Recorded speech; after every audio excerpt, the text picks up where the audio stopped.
कर्मचारी भविष्य निधि संगठन ईपीएफओ ने वर्ष 2025 में पीएफ निकासी के नियमों में ऐतिहासिक बदलाव किए हैं।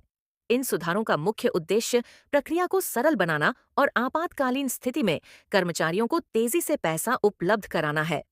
एक, निकासी की सीमा और 25% रिटेंशन नियम। अब नियमों को अधिक लचीला बनाया गया है, लेकिन भविष्य की सुरक्षा का भी ध्यान रखा गया है। 75% निकासी। अब आप बीमारी, शिक्षा, विवाह या बेरोजगारी जैसी स्थितियों में अपने कुल पीएफ बैलेंस, कर्मचारी प्लस नियोक्ता हिस्सा प्लस ब्याज का 75% तक तुरंत निकाल सकते हैं। 25% बैलेंस अनिवार्य। सरकार ने रिटायरमेंट फंड को सुरक्षित रखने के लिए 25% राशि को खाते में बनाए रखने का सुझाव दिया है। यदि कोई कर्मचारी 12 महीने तक बेरोजगार रहता है, तभी वह 100% राशि निकाल पाएगा। पहले यह अवधि केवल 2 महीने थी। 2, निकासी की श्रेणियों का सरलीकरण। ईपीएफओ ने पहले के जटिल 13 निकासी प्रावधानों को खत्म कर उन्हें केवल 3 मुख्य श्रेणियों में बांट दिया है।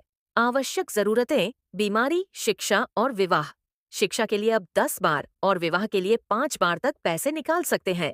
आवास, हाउसिंग, घर खरीदने, निर्माण या होम लोन चुकाने के लिए। विशेष परिस्थितियां, प्राकृतिक आपदा या अन्य आपात स्थिति। 3, एटीएम और यूपीआई से निकाल सकेंगे पैसा। सबसे बड़ा डिजिटल बदलाव ये है कि सरकार अब पीएफ निकासी को एटीएम और यूपीआई से जोड़ने की तैयारी कर रही है। पायलट प्रोजेक्ट के तहत कुछ शहरों में कियोस्क मशीनें लगाई जाएंगी, जहां आधार और ओटीपी के जरिए बैंक की तरह पैसा निकाला जा सकेगा। 4, ऑन्टो क्लेम सेटलमेंट, तेजी से भुगतान, 3 दिन में पैसा। नए सिस्टम के तहत क्लेम सेटलमेंट का समय घटाकर मात्र 3 कार्य दिवस कर दिया गया है। ऑन्टो अप्रूवल, यदि आपका क्लेम 50,000 रुपये से कम है और केवाईसी पूरी है, तो अब नियोक्ता एम्प्लॉयर की मंजूरी के बिना सॉफ्टवेयर इसे अपने आप पास कर देगा।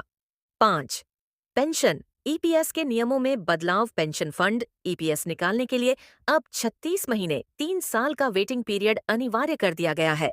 पहले इसे 2 महीने बाद ही निकाला जा सकता था। इस बदलाव का उद्देश्य कर्मचारियों को एक बेहतर पेंशन।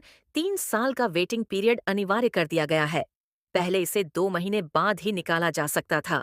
इस बदलाव का उद्देश्य कर्मचारियों को एक बेहतर पेंशन कॉर्पस बनाने के लिए प्रोत्साहित करना है।